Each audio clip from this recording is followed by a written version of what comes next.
Hey everybody, Kraig here. Many of you are coming into our stores and looking around, and there's racks and racks of tomatoes, and there's tons of different varieties. And I wanted to kind of highlight some today, some varieties maybe you don't know.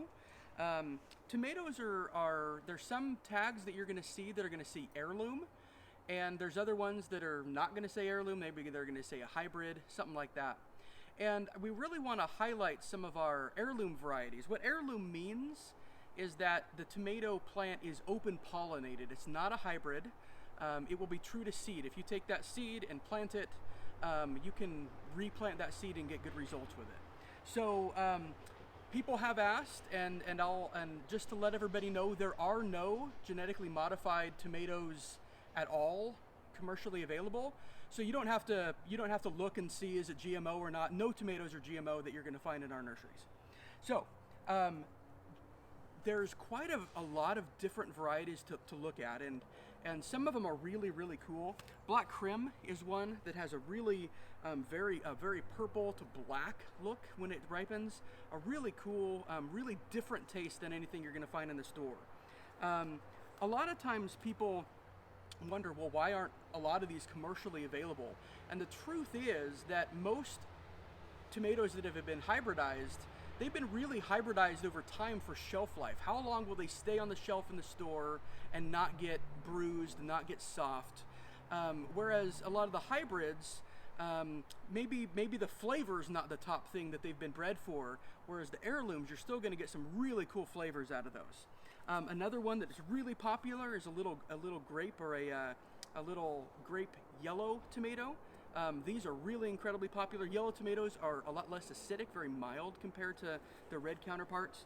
San Marzano, think of this as like a Roma that is an heirloom, maybe more for some more Italian cooking, but another paste tomato that's a really popular heirloom variety. If you've been growing a Roma, maybe try a San Marzano.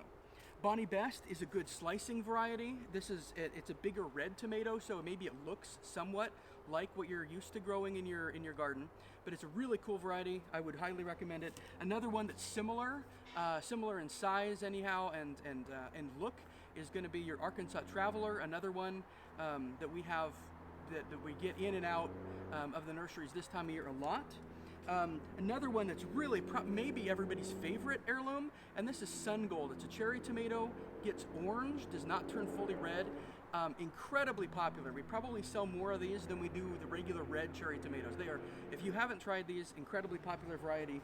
And then finally, a Manitoba is one that this is a determinant, a bush tomato. So it's not going to get as big, better for growing in a pot or maybe on a patio. So if you're interested in that, if you don't have an area for a tomato to get really big and grow really large, maybe consider doing something like a Manitoba. There's only a few here that I'm talking about today, but there are just so many varieties. I would just encourage you, come into our stores. We've got plants coming in constantly. I'm not going to guarantee that we always have every variety in stock, but they are constantly coming in. Come in, ask our associates, look around. There are a lot of different varieties, and I would just encourage you, try something new this year that you've never grown before.